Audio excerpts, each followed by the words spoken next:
الرحمن الرحیم، کیا کروں کہ درد کم نہیں ہوتا۔ اذا قلم ہانی ایپیسوڈ نمبر 30 پارٹ 2۔ اس کے بعد بس ایک ہی پارٹ رہ گیا ہے، انشاءاللہ پھر ہم نیو ناول شروع کریں گے۔ ارتضیٰ، میری سمجھ سے باہر ہو تم، کیا ہو گیا ہے تمہیں؟ یہ بات عام سی ہے، جو لڑکی بھی ریپ کیس فائل کرتی ہے اس سے ایسے سوالات پوچھے جاتے ہیں، اور ایک تم ہو، بجائے اس کے کہ تم حیا کو سمجھاؤ کہ تم وکیل سے یہ بحث کر رہے تھے کہ ایسے سوالات حیا سے پوچھے ہی نہ جائیں۔ وہاج اس حد تک ضد ہو رہا تھا کہ اپنے بال ہی نوچ لے۔ عجیب ضد تھی ارتضیٰ کو۔ یہ کیسا قانون ہے وہاج؟ ایک تو وہ لڑکی پہلے اس اذیت سے گزری ہے جو ناقابل برداشت ہے، اور پھر اسی کو بھری عدالت میں اس قسم کے بیہودہ سوالات کی اس کی عزت نفس کی دھجیاں اڑائی جائیں۔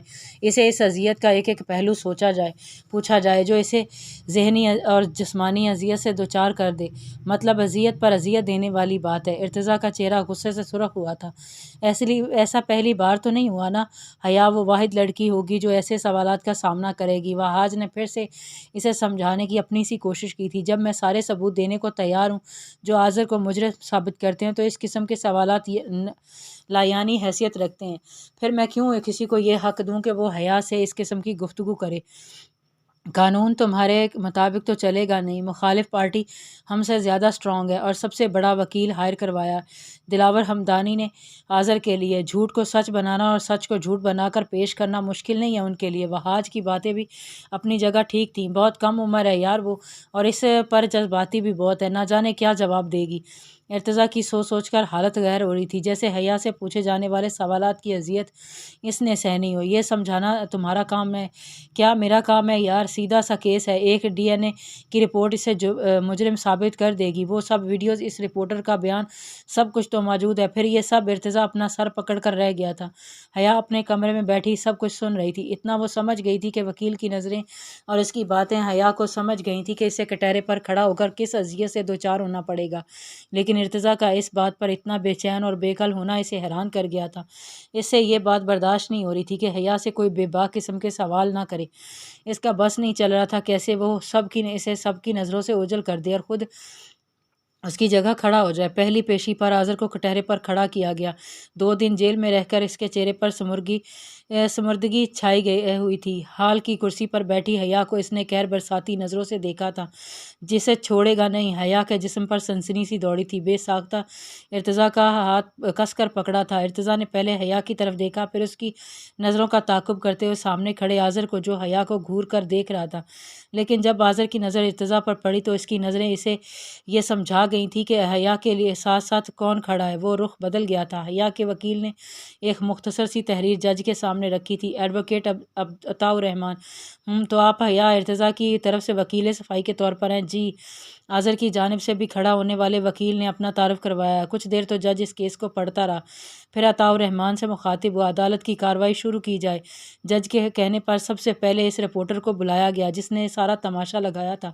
اسے دیکھ کر آذر کے چہرے کا رنگ اڑا تھا۔ وہ پولیس کسٹڈی میں تھا، ہاتھ میں ہتھ کڑی پہنے کٹہرے پر لایا گیا تھا۔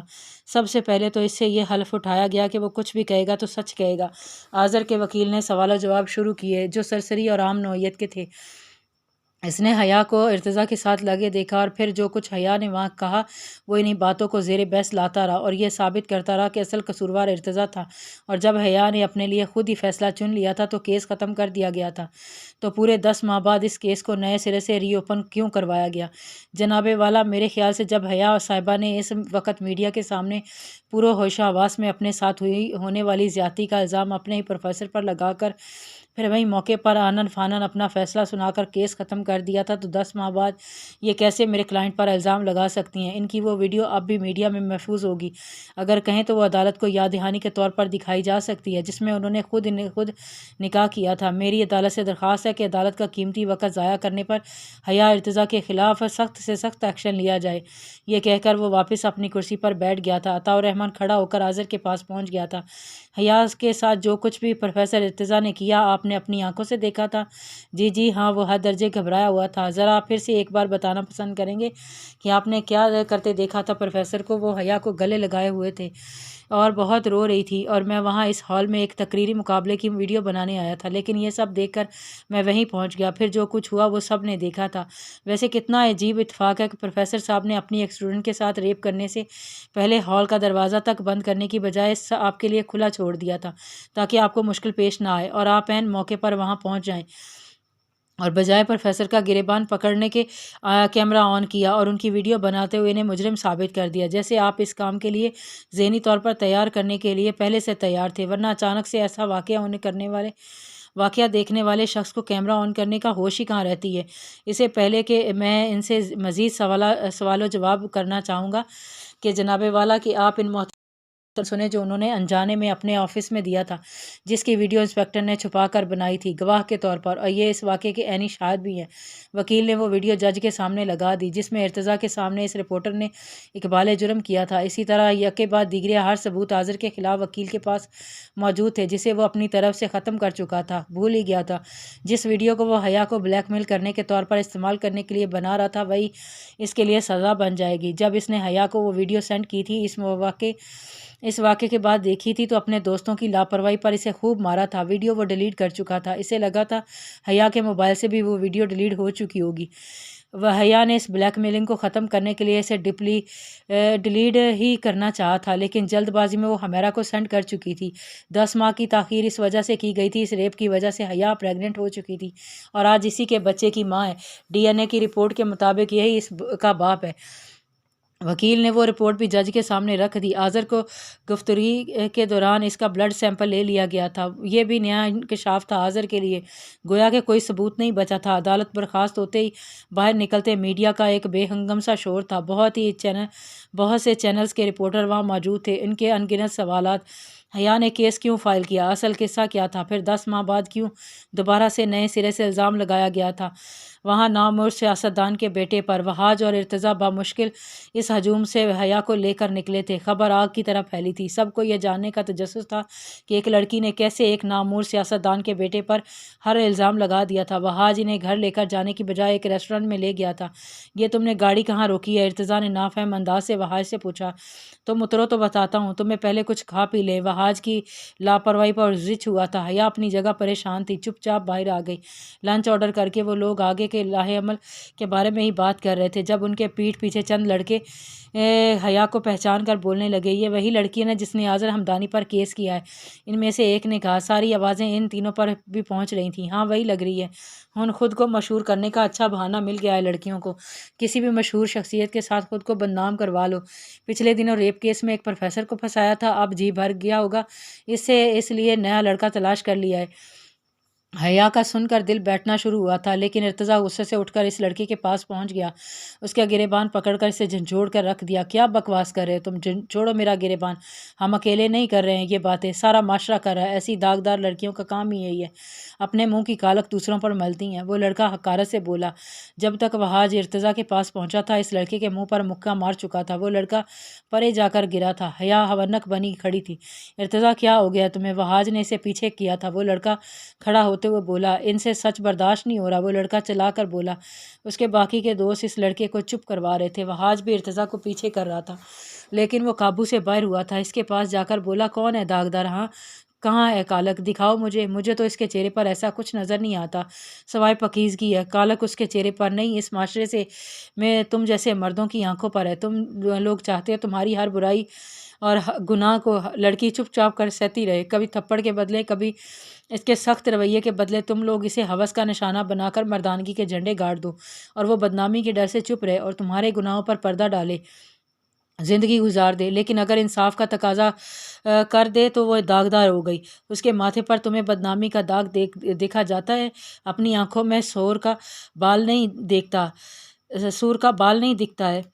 ارتضیٰ کا بس نہیں چل رہا تھا، کیا نہ کر کے گزرے اس کے ساتھ۔ وہاج نے بڑی مشکل سے اسے پیچھے کیا تھا۔ وہ لڑکے ریسٹورنٹ سے باہر نکلے تھے۔ ریسٹورنٹ میں جو تماشا لگ چکا تھا، وہاں بیٹھے سب لوگوں کی نظریں انہی پر مذوکروں تھیں۔ حیا حیرت سے اسے دیکھ رہی تھی۔ اس کی ہر لڑائی میں وہ لڑ رہا تھا۔ کیسا شخص تھا؟ حیا اسے دیکھتی رہ گئی تھی۔ پورے راستے وہاج ارتضیٰ سمجھاتا رہا تھا کہ وہ خود کو قابو میں رکھے۔ وہ غصے سے چپ بیٹھا رہا۔ گھر پہنچے تھے ہی لاؤنج میں آغا سلمان اور زوبیہ بیٹھے تھے۔ مریم ان کی آمد کا وہاج کو بتا چکی تھی، تبھی وہ گھر کی بجائے انہیں ریسٹورانٹ میں لے گیا تھا، لیکن جو ہنگامہ وہاں شروع ہو چکا تھا وہاج کو واپس گھر ہی لوٹنا پڑا، ورنہ ان کا ارادہ تھا کہ حیا کے پیرنٹس کے جانے کے بعد ہی انہیں گھر لے کر آتا۔ دلاور کے پاس یہی ایک راستہ بچا تھا، وہ حیا کو ارتضیٰ سے الگ کر کے اپنی چال چل سکے۔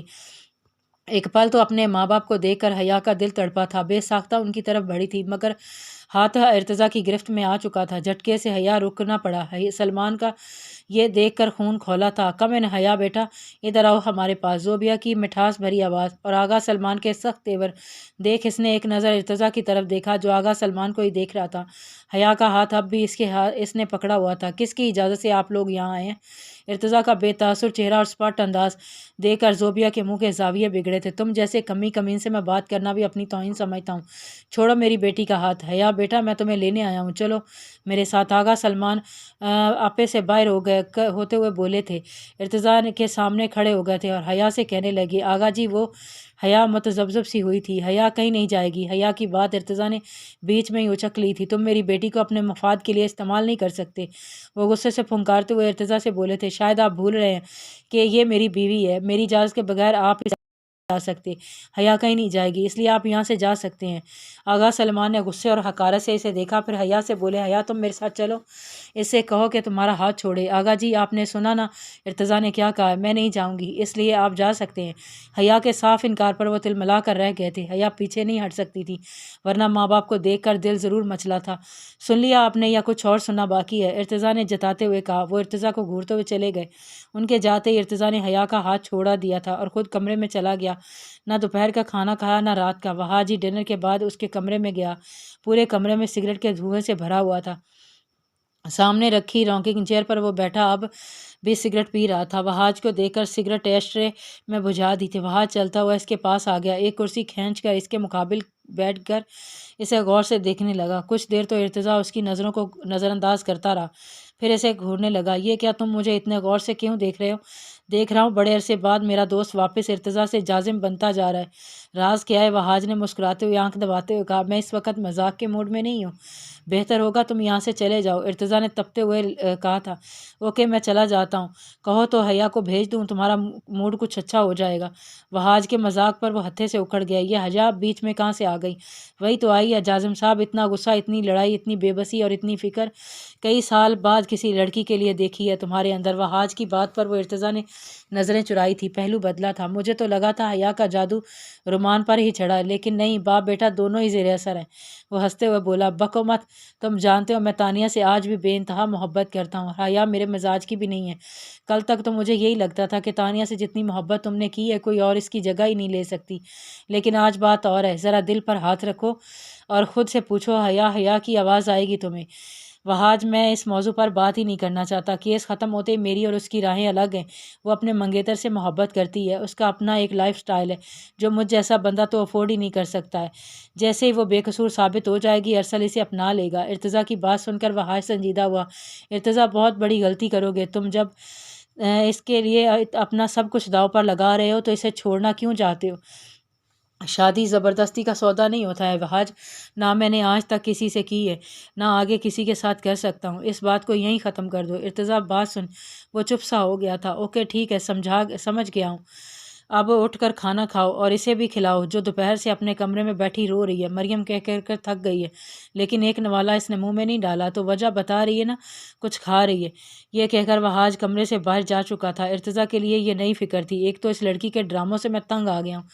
کمرے سے باہر آ کر وہ حیا کے کمرے کو نوک کرنے لگا تھا۔ اندر سے مریم کی آواز آئی تھی۔ ارتضیٰ نے دروازہ کھولا تو مریم حیا کے پاس ہی بیٹھی تھی۔ کھانا ٹرے رکھے، کچھ تو کھا لو حیا، صبح سے بھوکی ہو۔ مجھے بھوک نہیں ہے۔ سوجی ہوئی سرخ آنکھوں سے اب بھی آنسو بہہ رہے تھے۔ مریم نے دروازے پر ارتضیٰ کو دیکھا تو بیڈ سے کھڑی ہو گئی۔ آپ ہی اسے کچھ سمجھائیں ارتضیٰ بھائی، میں تو کہہ کر تھک گئی ہوں۔ مریم یہ کہہ کر کمرے سے چلی گئی تھی۔ ارتضیٰ چلتے ہوئے اس کے سامنے بیٹھ گیا تھا، روٹی کا نوالا توڑ کر سالن لگا کر اس کے ہونٹوں کے قریب کر دیا۔ حیا نے پیچھے کر دیا، ہٹ گئی تھی۔ اگر تم یہ سوچ رہی ہو کہ ارسل کی طرح میں تمہاری منتیں کروں گا تو غلط سوچ رہی ہو۔ منہ کھولو اپنا اور شرافت سے کھانا کھاؤ۔ یہ نخرے تم اپنے شوہر کو دکھانا، مجھے نہیں۔ اس بات پر حیا نے تعصب سے اس کی طرف دیکھا۔ پھر منہ کھول کر نوالا منہ میں لے لیا۔ ہاں آپ بھلا یہ سب کیوں کریں گے؟ میں کوئی تانیہ تھوڑی ہوں۔ ساتھ وہ کھا رہی تھی اور ساتھ ساتھ رو بھی رہی تھی۔ ہو بھی نہیں سکتی ہو۔ دوسرا نوالا اسے کھلاتے ہوئے ارتضیٰ نے کہا، مجھے ہونا بھی نہیں ہے، میں حیا ہوں اور مجھے حیا ہی رہنا ہے۔ وہ تن کر بولی، تمہارے بس کی بات بھی نہیں ہے کہ تم تانی جیسی بن جاؤ۔ ہوتی بھی نہیں، تب بھی میں نہیں بنتی، مجھے حیا ہی رہنا ہے۔ ایک عجیب سی جلن تھی جو حیا کو تانیہ سے محسوس ہو رہی تھی۔ اس کے ہاتھ سے کھانا کھاتے ہوئے وہ اس کا اظہار بھی کر رہی تھی۔ ہاں ٹھیک کہہ رہی ہو تم، جب سے میری زندگی میں آئے ہو پریشان کر کے رکھ دیا۔ مجھے ہر روز ایک نیا ڈرامہ ہوتا ہے تمہارے پاس مجھے تنگ کرنے کے لیے۔ اگلی پیشی تک کیس ختم ہو جائے گا۔ چلی جانا اپنے باپ کے پاس جن کی یادوں میں یہ آنسوں کی ندیاں بہا رہی ہو تم۔ دل تو ارتضیٰ کا بھی بے چین ہو رہا تھا اس کے جانے کا سوچ کر ہی۔ ہاں چلی جاؤں گی ہمیشہ کے لیے، خوش رہیے گا اپنے خیالوں کی دنیا میں اپنی تانی کے ساتھ۔ دوبارہ کبھی شکل نہیں دکھاؤں گی آپ کو۔ نہ جانے کون سا غصہ تھا، کس بات کی تکلیف تھی، جیسے وہ الفاظ ہی نہیں دے پا رہی تھی۔ اچھی بات ہے، وہ دوبارہ تمہارے یہ نخرے نہیں دیکھنے پڑیں گے مجھے۔ اپنے ارسل کے ساتھ خوش رہنا، مجھ جیسا نہیں ہے وہ جو تم پر روب جمائے گا۔ کھانا وہ کھا چکی تھی۔ پانی کا گلاس ارتضیٰ نے حیا کے ہاتھ میں تھمایا۔ اس سے پہلے کہ وہ اٹھ کر جاتا حیا نے اس کا ہاتھ تھاما تھا، گلاس سامنے رکھی ٹرے پر رکھ دیا تھا۔ ارتضیٰ کی طرف دیکھنے لگی۔ ارسل واقعی آپ جیسا نہیں ہے، وہ اس لڑکے جیسا ہے جو ریسٹورنٹ مجھ پر فکرے بازی کر رہا تھا۔ ارسل ہر اس مرد جیسا ہے جو عام طور پر راہ چلتے پھرتے نظر آتے ہیں۔ آپ ویسا کیوں نہیں ہے؟ آپ جیسا کیوں نہیں ہے ارتضیٰ؟ حیا اب اس کی آنکھوں میں جیسے کچھ تلاش کرنے کی کوشش کر رہی تھی۔ وہ اسے حیرت سے دیکھ رہا تھا۔ جو میرے ساتھ ہوا نا وہ بہت سی لڑکیوں کے ساتھ ہوتا ہے۔ لوگ ایسی ہی باتیں کرتے ہیں، گناہ کرنے والے پھر عزت پا لیتے ہیں۔ اسے کوئی الزام ہی نہیں دیتا، لیکن عورت کے دامن میں لگا داغ کبھی نہیں مٹتا ہے۔ اس کے ماتھے پر لگی ریپ نام کا کالک ہمیشہ سب کو نظر آتی ہے۔ ہر شخص اسے احساس دلاتا ہے کہ اس کے ساتھ یہ ہوا ہے۔ مجھے ریسٹورنٹ میں باتیں کرتے اس لڑکے نے حیران نہیں کیا، کیونکہ میں جانتی تھی جب کیس کروں گی یہ سب سننا پڑے گا۔ مجھے حیران آپ کی باتوں نے کیا۔ کیسی نظریں ہیں آپ کی، جس سے آج تک مجھے خوف نہیں آیا۔ ان آنکھوں سے آج تک مجھے یہ احساس ہوا کہ یہ نظریں میرے وجود میں کسی خنجر کی طرح پیوست ہو رہی ہیں۔ میرے ماتھے پر لگا بدنامی کا کالا ٹیکا آپ کو کیوں نہیں دکھتا ہے؟ حیا آپ کو ہمیشہ حیا جیسی پاکیزہ کیوں لگتی ہے، بری کیوں نہیں لگتی ہے؟ کیوں چھپانا چاہتے ہیں مجھے سب کی نظروں سے؟ کیوں آپ کی آنکھوں میں اتنی پاکیزگی کیوں ہے کہ مجھے میرا وجود بھی معتبر لگنے لگتا ہے؟ وہ کسی اور ورژن میں بول رہی تھی۔ مسلسل وہ اس سے نظریں چرا رہا تھا، مسلسل وہ اس کی آنکھوں میں دیکھ رہی تھی، ایسے جیسے ان آنکھوں میں سما جائے گی یا انہیں اپنے اندر اتار لے گی۔ پھر بے اختیاری میں اس کا چہرہ اپنے دونوں ہاتھوں میں لے لیا۔ ایک کرنٹ تھا جو ارتضیٰ کو اپنے وجود میں لگتا ہوا محسوس ہوا تھا۔ ایک جھٹکے سے ارتضیٰ نے اس کے ہاتھوں کو پیچھے کیا تھا۔ بہیو یور سیلف حیا، وہ کہہ کر وہ کمرے سے چلا گیا۔ حیا اب بھی اس بند دروازے کو دیکھ رہی تھی جہاں سے وہ جا چکا تھا۔ صبح اپنے ماں باپ کو دیکھ کر دل مچل کر رہ گیا تھا۔ اپنی ماں سے گلے لگنا چاہتی تھی، باپ کے کندھے سے لگ کر رونا چاہتی تھی۔ ارتضیٰ کا اسے ان سے ملنے سے روکنا بھی برا لگا تھا، لیکن اس وقت ارتضیٰ کا ساتھ ضروری تھا۔ وعدے کی پابند تھی، اس لیے وہی کر گئی تھی جو وہ چاہتا تھا، لیکن اپنے والدین کے جانے کے بعد پھوٹ پھوٹ کر رونے لگی تھی۔ 10 مہینے بعد اس نے ان کی شکل دیکھی تھی۔ دل میں ارتضیٰ کے لیے بڑی بدگمانیاں بھی آئی تھیں۔ رات تک کھانا بھی نہیں کھایا تھا۔ شکوہ ہی تو کر رہی تھی اس سے، لیکن شکوے کب محبت میں بدل گئے وہ سمجھ ہی نہیں پائی۔ یہ جان چکی تھی کہ دل میں اب ارسل کہیں نہیں رہا، کوئی تھا تو ارتضیٰ تھا۔ اپنی آنکھوں میں اس نے زور سے مینچ لیں، آنکھوں میں ٹھہرے آنسو رخساروں پر گرنے لگے۔ میں نہیں رہ سکتی آپ کے بغیر۔ کیوں سمجھ میں نہیں آتا آپ کو؟ ہاں سمجھ میں یہ تب آئے گا جب دل و دماغ سے تانیہ نکلے گی۔ بس اپنی اس بیوی کا خیال ہے جو دنیا سے جا چکی ہے، جو سامنے بیٹھی ہے وہ تو نظر ہی نہیں آتی ہے۔ تانیہ تانیہ بس Tania I hate Tania. Bed سے کشن اٹھا کر اس نے غصے سے زمین پر پھینکا تھا۔ باقی آئندہ